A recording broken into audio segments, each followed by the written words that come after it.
Seja muito bem-vindo, meu amado irmão e minha amada irmã. Que a graça e a paz do nosso Senhor e Salvador Jesus Cristo esteja com todos. Para quem não me conhece, eu sou o pastor David e eu estou aqui para tentar auxiliar os irmãos mais uma vez com dúvidas pertinentes a assuntos bíblicos. E hoje eu gostaria de fazer um vídeo talvez um pouco diferente dos demais. Hoje está um dia um pouco mais quente, está calor, e eu gostaria de fazer um vídeo mais rápido, mais dinâmico, e justamente por estar calor eu não vou seguir o mesmo método do vídeo anterior, onde eu estava com uma luva para apagando a lousa e reescrevendo, justamente porque está muito quente aqui. Então eu hoje vou estar respondendo duas questões. No último vídeo nós entramos nas questões exegéticas, né? Nós entramos nas línguas originais para desdobrar algumas questões, como a respeito do maná, do Leviatã e até de quem alimentou Elias, se eram corvos ou se eram árabes. E nós falamos lá no original, fazendo uma exegese. Hoje os assuntos são assuntos de hermenêutica bíblica. As questões do vídeo a serem trabalhadas são: o que quer dizer muitos são chamados e poucos os escolhidos? E o que quer dizer a letra mata, mas o Espírito vivifica? São as duas questões que nós vamos responder neste vídeo. E eu gostaria de fazer uso da leitura das minhas anotações, como de costume, para a gente não deixar passar nada. Bom, vamos lá. Antes de a gente começar esse vídeo, eu gostaria de fazer até diferente do que eu faço normalmente, pedir a sua atenção. Se você gosta desse tipo de vídeo, se esses vídeos têm sido esclarecedor para os irmãos, se os irmãos têm aprendido com isso, eu peço que possa curtir o vídeo, deixar o seu like, possa estar compartilhando com o máximo de pessoas possível, possa estar se inscrevendo no canal aqui da igreja e também possa estar deixando o seu comentário aí embaixo, incentivando a gente, porque isso auxilia demais. O vídeo alavanca, o vídeo cresce muito. Então, vamos lá. Primeiro nós vamos entrar no texto. Muitos são chamados e poucos os escolhidos. Esse texto faz menção a Mateus 22:14, algo que Jesus mesmo ensinou. Bom, essa pergunta ela é amplamente discutida sobre o que quer dizer muitos são chamados, poucos escolhidos. E ela é discutida principalmente entre dois sistemas soteriológicos, talvez os mais famosos que nós temos hoje, que seja o calvinismo e o arminianismo. Essa questão normalmente se divide nessas duas linhas. Por quê? Porque existem essas diferenças na soteriologia. O que é a soteriologia? É a doutrina da salvação. Então, o calvinista vai ter uma ideia para a salvação e o arminiano vai ter outra ideia para a salvação. Bom, os calvinistas, eles vão trazer esse texto e não vão ver problema nenhum com a doutrina, por exemplo, da eleição incondicional, que é um dos pontos do calvinismo. Para eles, esse texto não vai atrapalhar essa ideia. Na verdade, os irmãos calvinistas vão tentar até argumentar com alguns outros textos o esclarecer dessa questão. Muitos são chamados e poucos escolhidos. Bom, para os irmãos que não sabem, eu quero dar uma rápida explicação a respeito dos 5 pontos da soteriologia calvinista e da soteriologia arminiana. É certo de que nem o calvinismo e nem o arminianismo se resumem à soteriologia apenas, mas são os pontos mais famosos e diz respeito à questão que nós vamos abordar hoje, que é a soteriologia. Então, vale a pena pontuar. No calvinismo nós temos os 5 pontos, eles são constituídos em depravação total, eleição incondicional, expiação limitada, graça irresistível e perseverança dos santos. É o aglomerado que, quando nós pegamos a primeira letra de cada uma dessas 5 frases, né, no inglês forma a tulip. E por isso os calvinistas eles têm esse sistema, a tulip, que eles vão usar para descrever os 5 pontos da soteriologia calvinista. Por outro lado, o arminianismo também tem 5 pontos, que nós chamamos de facts, né? Que também vem do inglês. Cada uma da primeira letra da palavra vai formando esse anagrama, vira facts. O calvinismo tem a tulip e o arminianismo tem os facts, tá? Os 5 pontos do arminianismo são graça preveniente, eleição condicional, expiação ilimitada, graça resistível e segurança condicional. Eu não vou abordar exatamente o que é cada um dos pontos da soteriologia calvinista e cada um dos pontos da soteriologia arminiana, justamente para a gente não perder tanto tempo. Mas vale a pena uma pontuação, porque em alguns pontos eles são até conflitantes entre uma soteriologia e outra. E esse texto, no meu ver, é um problema para algumas questões da soteriologia calvinista. Eu não pretendo aqui ficar debatendo comigo mesmo, de maneira tendenciosa. Ah, o calvinismo está errado, o arminiano está certo, ou vice-versa. Eu sou arminiano, então vai ser tendencioso se eu quiser debater. Então eu vou apenas apresentar os fatos. Bom, os irmãos calvinistas, em resposta àquele texto de Mateus 22,14, muitos são chamados e poucos escolhidos, vão trazer textos como Efésios 1, do 4 ao 6, Efésios 2, do 8 ao 10 e até Provérbios 16, 4. Para mim, essa resposta ela não é coerente. Então, eu vejo esse texto como um convite da graça e a aceitação do ser humano à graça de Deus, à salvação que o Senhor traz. Então, aqui eu vou estar trazendo o meu ponto de vista numa resposta talvez até mais simples do que essa calvinista. Bom, para mim, o texto mostra a frase, muitos são chamados e poucos os escolhidos. Isso significa que, embora Deus convide muitas pessoas para a salvação, e no meu ponto de vista, Ele chama a todos para serem salvos, conforme o texto de 1 Timóteo 2,4, que eu anotei aqui, se os irmãos quiserem depois consultar. 1 Timóteo 2,4 diz, o qual deseja que todas as pessoas sejam salvas e cheguem ao pleno conhecimento da verdade. No meu ponto de vista, Deus convida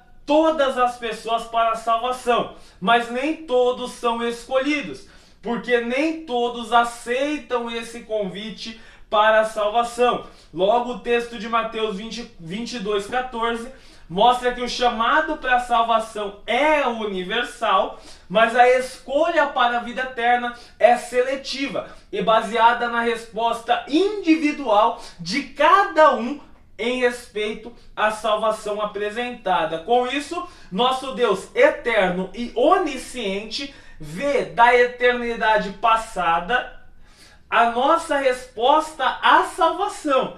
E depois, é claro, de habilitados pela graça de Deus. Assim Ele nos escolhe segundo a presciência, ou seja, tendo um conhecimento anterior ao fato, conforme a gente vê em 1 Pedro 1:2, que diz assim, eleitos segundo a presciência de Deus Pai. Presciência é conhecer de antemão. Eleitos segundo o conhecer de antemão de Deus Pai, em santificação do Espírito para a obediência e aspersão do sangue de Jesus Cristo, graça e paz vos sejam multiplicadas. Com isso, eu posso assumir que Deus chama a todos, mas os escolhidos, com o nome no livro da vida desde antes da fundação do mundo, são poucos. Estes poucos são os da fé. Logo, vamos colocar muitos / todos são chamados, mas os da fé são os poucos a quem Jesus escolhe. No texto de Mateus 22, inclusive, Jesus traz um exemplo de um banquete de casamento. O rei convida vários para o banquete, vários dão desculpas e não vão. O rei manda então chamar todos os que acharem pelo caminho. Vários entram ali, mas ali entra também uma pessoa sem vestes nupciais. Este é tirado do meio do povo. Ele foi chamado, mas não foi escolhido devido à ausência dessa veste nupcial. Pastor, então o que a gente conclui? A gente conclui que muitos são convidados para o banquete. Estes são esses que são chamados para o banquete, a ceia das bodas do Cordeiro, a salvação. Mas apenas aqueles que estão devidamente vestidos podem participar da festa, podem ficar na festa, e esses são os escolhidos. É claro que isso depende, no meu ponto de vista, da resposta a qual o ser humano dá em relação ao convite da graça. Vários foram chamados, vários deram desculpas e não quiseram ir ao banquete que o rei estava convocando. Porém, vários foram chamados, vários foram trajando vestes nupciais, vestes corretas. E os que tentaram entrar sem ter a veste correta foram lançados para fora daquele banquete. Com isso, o Senhor chama o mundo inteiro. Porém, só aqueles que aceitam o Senhor é que serão salvos. Não é o universalismo. Muitos são chamados, mas não são todos os escolhidos. Os escolhidos são apenas aqueles a quem o Senhor de antemão viu que creriam pela fé e por isso ele escreveu o nome no livro da vida, tá bom? Vamos avançar para o segundo texto que nós iremos tratar hoje. Creio que o assunto muitos são chamados e poucos escolhidos ficou simples de entender até pelo contexto. Deus chama muitos ou todos, mas ele escolhe poucos. Ele escolhe só aquele que crê. O que não crê, ele não escolhe para ser salvo. É estes os escolhidos que nós vamos ver em diversos textos da Bíblia sendo apresentados. Escolhidos aqui, por causa dos escolhidos ali. Quem são esses escolhidos? Os escolhidos a quem Deus viu de antemão que creriam e foram eleitos, escolhidos segundo a presciência de Deus Pai, para a santificação do Espírito. Leia 1 Timóteo 2,4 e 1 Pedro 1,2, que você vai estar mais familiarizado com essa resposta dessa questão. A outra questão é: a letra mata, mas o Espírito vivifica. Essa é uma questão a ser tratada aqui. O texto em si não diz só isso, né? Mas ele é a parte C de um versículo. E o versículo é 2 Coríntios 3:6. Esse texto aqui. Nós vamos falar sobre esse texto agora. 2 Coríntios 3:6. O que diz lá?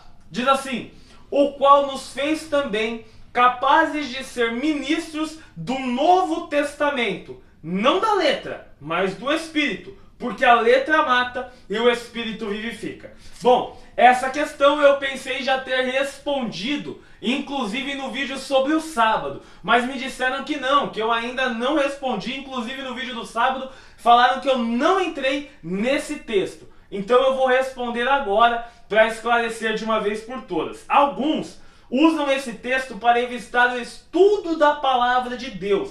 Líderes de seita pseudo-cristãs, eu não tenho medo de falar isso, seitas pseudo é falsa. Seitas que são falsos cristãos. A maioria dos líderes de seitas pseudo-cristãs, eles usam esse texto para não incentivar o estudo da palavra. Eles fecham o povo, deixam o povo de uma maneira isolada e veem a leitura bíblica, o estudo bíblico, como uma ameaça à sua suprema autoridade. E para manter a manipulação do povo, eles usam esse versículo de maneira isolada e fora de contexto, para negar o estudo da própria Bíblia. Então eles pegam a Bíblia e dizem: a Bíblia fala que você não tem que estudar a Bíblia. É meio que controverso. Então eu vou te dar uma dica e um conselho pastoral que eu aconselho você a levar para o resto da sua vida. Se o lugar onde, eu não vou nem fazer a leitura, se o lugar onde você está congregando não te incentiva a ler Bíblia, não te incentiva a orar, não te incentiva a jejuar, não te incentiva a conhecer mais de Deus, não pela revelação do apóstolo, do bispo, do ancião, do pastor, o profeta, não pela palavra dele. A palavra desses homens não vale nada. Vou deixar claro para você entender. A palavra desses homens é igual esterco. Não serve para porcaria nenhuma. O que serve é, quando você joga fora, é aí que você começa a crescer. Igualzinho adubo na terra. Joga lá no chão, pisa em cima. É aí que vai começar a dar fruto. A árvore começa a crescer depois que você descarta. Se você deixar guardado, começa até a feder de tão ruim que é. É a palavra desse tipo de gente, que não incentiva oração, que não incentiva jejum, que não incentiva busca de Deus, que não incentiva leitura bíblica. A revelação de Deus, a palavra de Deus, a Bíblia, é a palavra de Deus. Ela não contém a palavra de Deus, ela é a palavra de Deus. Essa heresia de que contém a palavra de Deus, uma mentira enganadora do diabo, tá? Se te ensinam isso, Sai daí. Essa pessoa é o diabo disfarçado de crente, lobo vestido em pele de cordeiro levando você para o inferno. Ele não está convertendo a sua vida. Ele está colocando um caminho fofo para no final você queimar no fogo. Não vá por esse caminho. Esteja em um lugar onde te incentivem a leitura da Bíblia. Esteja em um lugar onde falem para você, leia a Bíblia. Paulo elogiou os crentes bereanos porque eles, enquanto ouviam de Paulo, olha, Paulo era apóstolo, chegou com um puta nome nas costas, escolhido do Senhor. Foi ele que escreveu 13 das 27 cartas do Novo Testamento. Se você considerar Hebreus como autoria dele, 14, mais da metade, foi Paulo. E quando ele chega, os crentes bereanos que estavam ouvindo ele, olhavam as escrituras para ver se ele estava falando a verdade. Faça isso sempre. Não caia em engano de gente que vem dizer para você: dá 1.000 que você recebe 100.000, dá 100.000 que você recebe 1 milhão. Não cai nessa falácia, não cai nessa mentira. Se o lugar que você está não incentivam a leitura bíblica e ainda dizem assim: não leia a Bíblia não, não estuda a Bíblia não, porque a letra mata, fuja, some daí. Procura uma igreja de verdade, porque este lugar que diz esse tipo de coisa não é igreja, é seita. Igreja de verdade não tem essa postura, não tem. E não tem como algumas pessoas vão olhar e falar assim: o pastor tá doido, tá falando esse tipo de coisa, o pessoal vai ficar de nariz em pé com ele, não vai nem querer falar com ele. Amado, a pessoa que olha esse tipo de conselho e ainda acha que tá errado, acha que não. A pessoa tem que permanecer no lugar que não incentiva estudo bíblico, tem que permanecer no lugar que não lê Bíblia, tem que permanecer no lugar que usa esse texto isolado da letra mata para manipular o povo. Eu não quero nem amizade com essa pessoa, porque para mim essa pessoa também não serve para nada. Então, preste atenção. Não te incentiva a ler Bíblia, não lê Bíblia, não tem Bíblia, foge. Foge que tá errado. A tradição está acima da Bíblia, foge que está errado. Ah, o estudo de tal profetiza acima da Bíblia, foge que está errado. Ou é a Bíblia, ou é só a Escritura, ou não é nada. Então, vamos prosseguir. Para você nunca mais cair no engano como esse, eu vou explicar o texto agora para você. E eu vou apresentar texto para explicar o texto, porque a regra elementar da hermenêutica bíblica, que é a interpretação de texto, é que a Bíblia explica a própria Bíblia. Então, se tem algo na Bíblia que você quer entender, o melhor lugar para você achar a resposta é na própria Bíblia. Então eu vou mostrar para você na Bíblia o significado desse texto, para você nunca mais errar e não cair em engano de gente safada que finge que é crente e não é. Bom, todo o contexto do que Paulo está falando é sobre a diferenciação da letra e do espírito.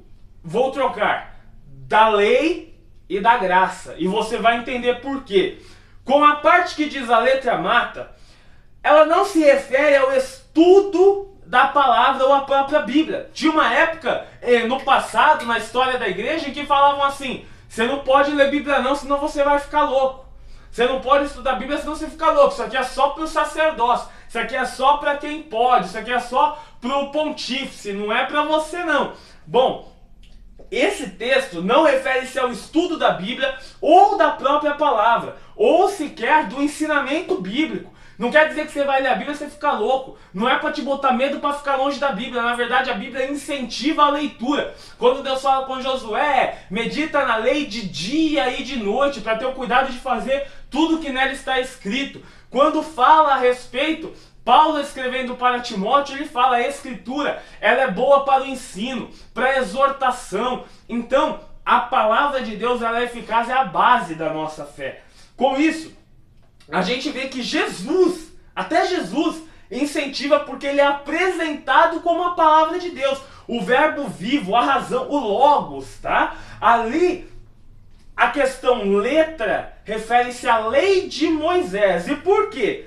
Porque a lei de Moisés, por si só, não tem poder para salvar ninguém. Ninguém é salvo pela obra, conforme Efésios 2. Vocês são salvos pela fé, pela graça mediante a fé. Isso não vem de vós, não de obras de Deus, para que ninguém se glorie. Então, ali diz respeito à lei, porque a lei por si só não pode salvar ninguém. Quem salva é Jesus. A salvação não vem pela lei ou pela minha própria atitude. A salvação só vem por Jesus. Jesus não falou, eu sou um dos caminhos, uma das verdades, uma das vidas. Ele falou, eu sou o caminho, a verdade e a vida. Existe um caminho apenas para o céu, chama Jesus. Uma porta apenas e ela é estreita. Quando a gente analisa o texto, aqui nós podemos ver a lei de Moisés não salva ninguém. Quem salva é Jesus Cristo. O que a lei faz? A lei revela o pecado e mostra a incapacidade do homem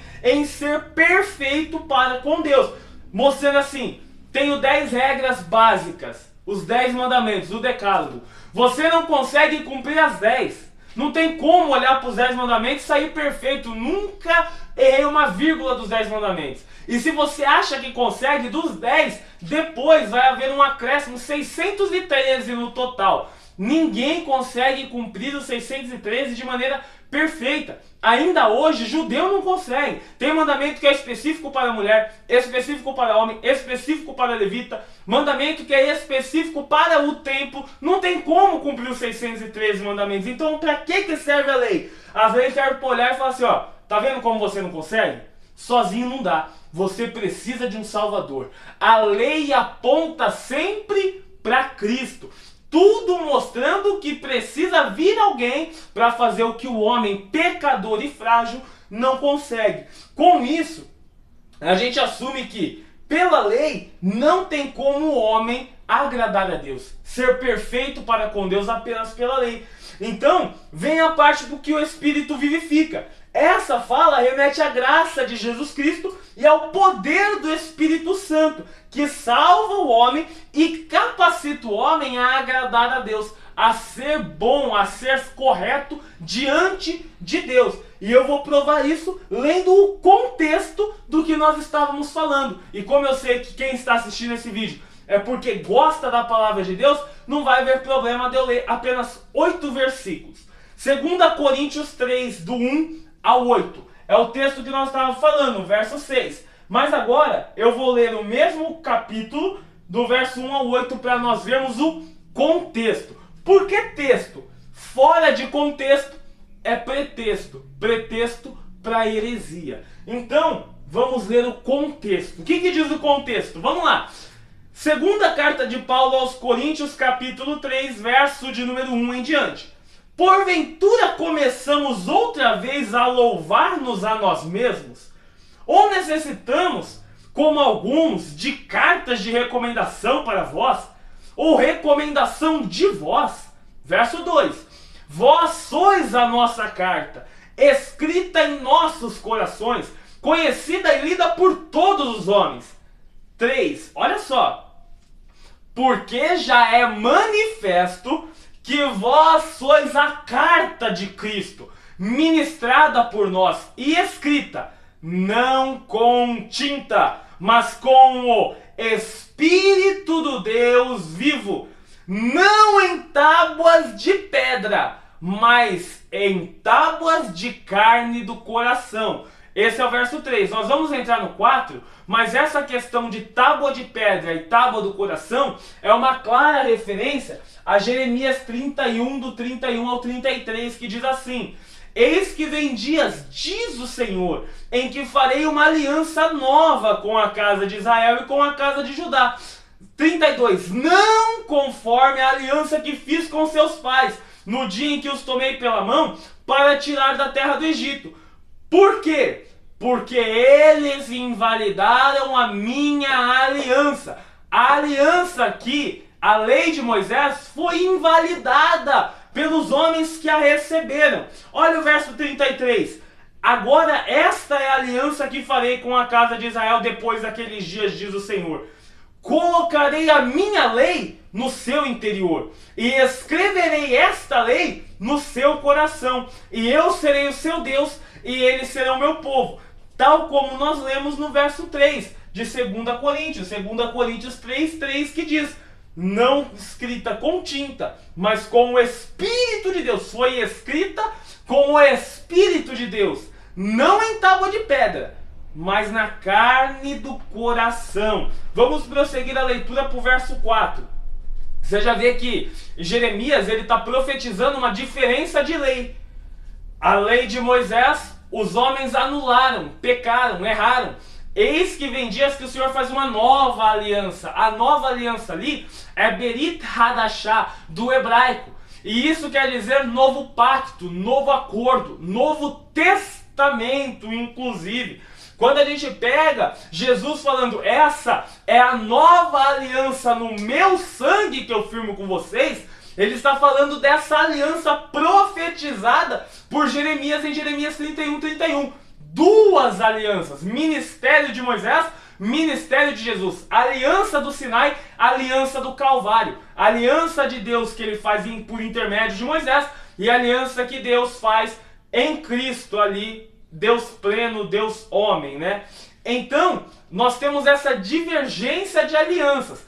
A aliança de Moisés vai ser chamada inclusive de ministério da morte, enquanto a de Cristo vai ser ministério da justiça. Vamos prosseguir a leitura, verso 4.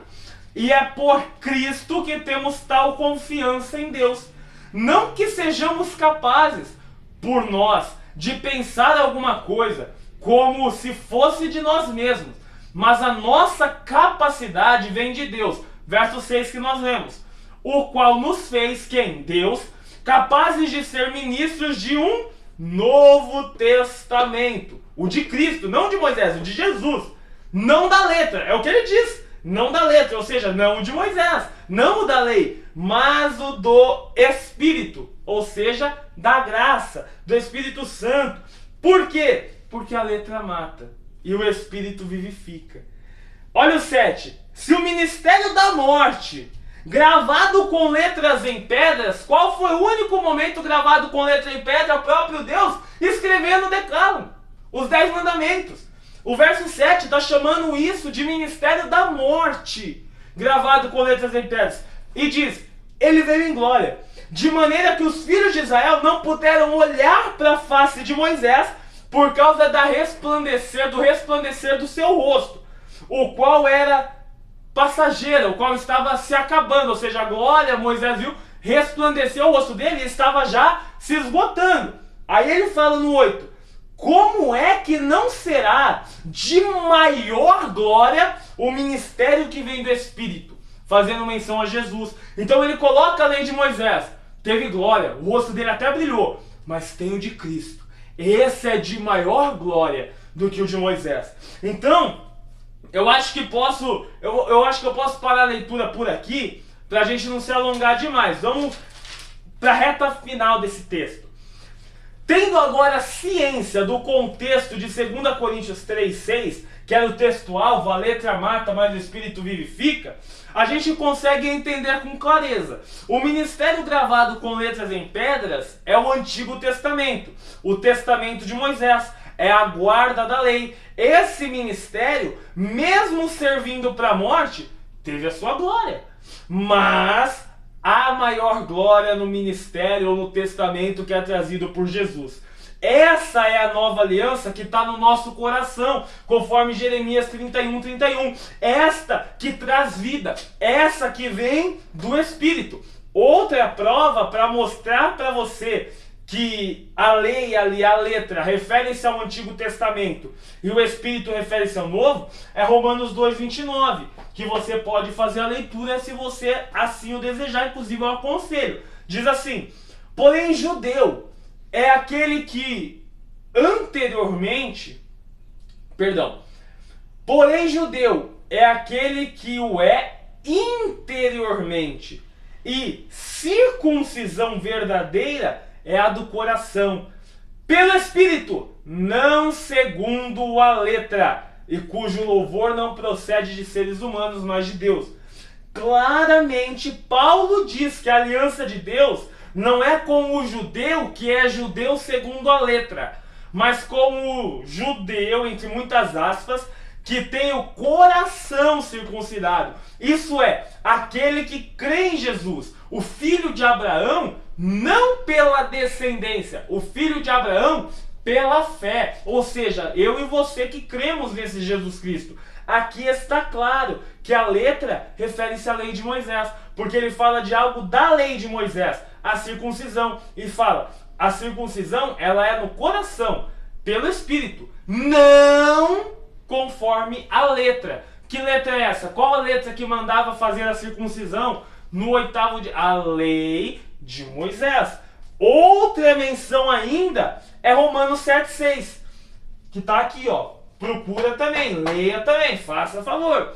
Diz assim: agora, porém, estamos livres da lei, pois morremos para aquilo que estávamos sujeitos, para que sirvamos de maneira nova, segundo o Espírito, e não da maneira antiga, segundo a letra. Olha só como é importante esse texto. Aqui ele esclarece de uma vez por todas, porque ele traz aqui a explicação no próprio versículo do que ele está falando. Ele fala, ó, agora porém estamos livres da lei.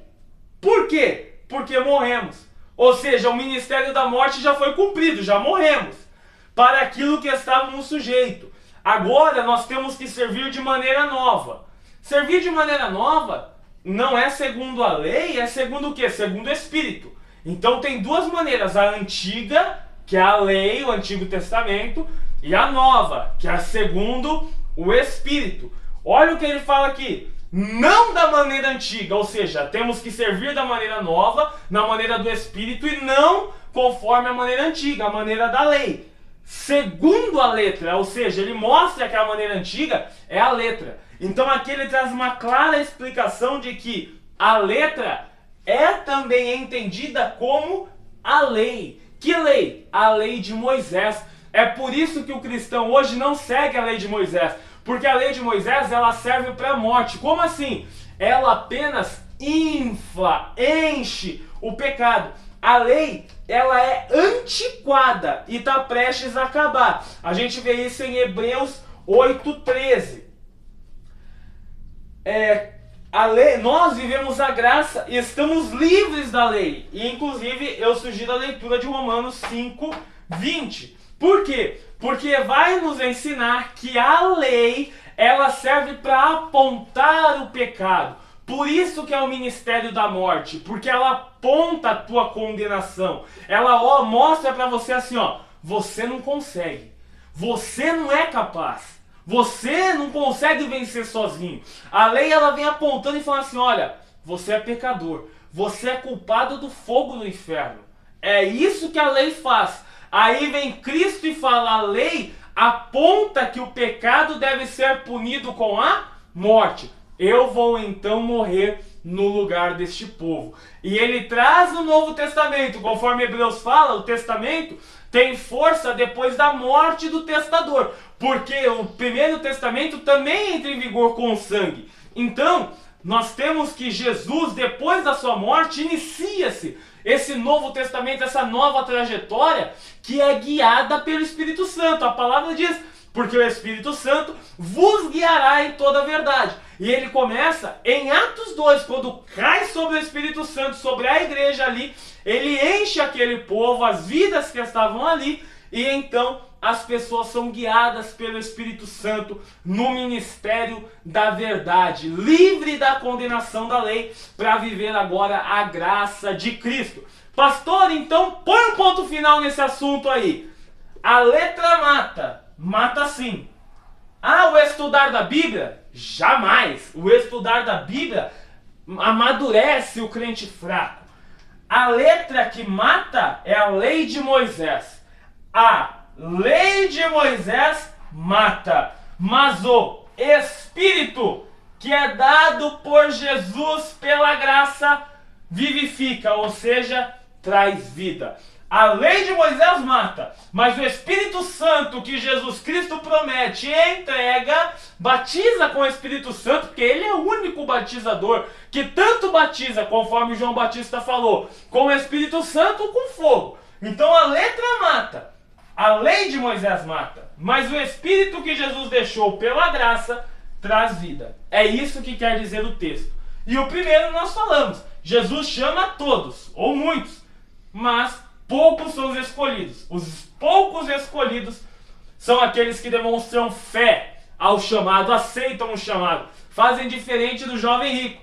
Jesus amou o jovem rico, chamou o jovem rico, e o jovem rico decidiu não seguir a Jesus. Outro calcanhar de Aquiles na sua teologia calvinista nesse primeiro assunto. Eu ia entrar nisso, falei que não ia entrar, mas eu vou só dar uma pincelada. Para o calvinista, Jesus não ama todos, e quem ele ama é eleito, e a eleição é incondicional, ou seja, não tem como você fugir dessa eleição. Porém, Jesus amou o jovem rico, e ele rejeitou Jesus. Então assim, uma vez salvo, salvo para sempre. Se Jesus amou, o jovem rico era salvo. Era para ser salvo para sempre, mas ele caiu. Então ele nunca foi salvo. Se ele nunca foi salvo, Jesus amou alguém que não é salvo, fica meio complicada essa questão. Mas sim, todos são chamados, todo ser humano é chamado. O desejo do Senhor é que todos sejam salvos, como nós lemos. O desejo do Senhor, ele não tem prazer na morte do ímpio, ele tem prazer na sua conversão. Então muitos, todos são chamados, mas são poucos os escolhidos. Os escolhidos que têm o nome escrito no livro da vida são aqueles que têm fé. A letra de Moisés mata, a lei que ele trouxe mata mesmo, e traz muita morte. Mas a lei que Jesus traz na graça, a nova lei, o Novo Testamento, traz vida e vida em abundância. Amém, meus irmãos? Bom, esse vídeo eu espero que tenha ficado mais rápido, mais dinâmico e fácil de entender. Que você possa, novamente, vou pedir para você, curta, compartilha, se inscreve aí, deixa o seu comentário. Ajuda a gente nesse projeto, nesse trabalho. Eu estou aqui com só um minutinho, com toda a licença dos irmãos, creio que vão me dar tal licença para fazer isso aqui. Eu tenho aqui mais 10 questões ainda para serem trabalhadas, que eu estarei anotando, entrando a fundo também, para trazer um esclarecimento perfeito para os irmãos, sem erro, como foi o vídeo de hoje. O conselho, novamente, leia os textos apresentados, veja o vídeo com a Bíblia do lado, preste atenção nos textos a quais estão sendo lidos, a quais estão sendo escritos, a quais estão sendo falados, tá bom? E se ainda restar alguma dúvida, os comentários estão abertos. Eu posso ajudar você e quem sabe até fazer um outro vídeo, até para explicar um ponto que seja, fazer um shorts de 1 minuto rapidinho, só para você ter a sua dúvida totalmente sanada, tá bom? Fiquem todos com a paz do nosso Senhor e Salvador Jesus Cristo. Deixo-vos com o amor de Deus Pai, a graça do nosso Senhor e Salvador Jesus Cristo, Deus Filho, e também com a comunhão e consolação do nosso Deus Espírito Santo. Fiquem todos na paz do Senhor Jesus. Obrigado pela sua audiência. Amém.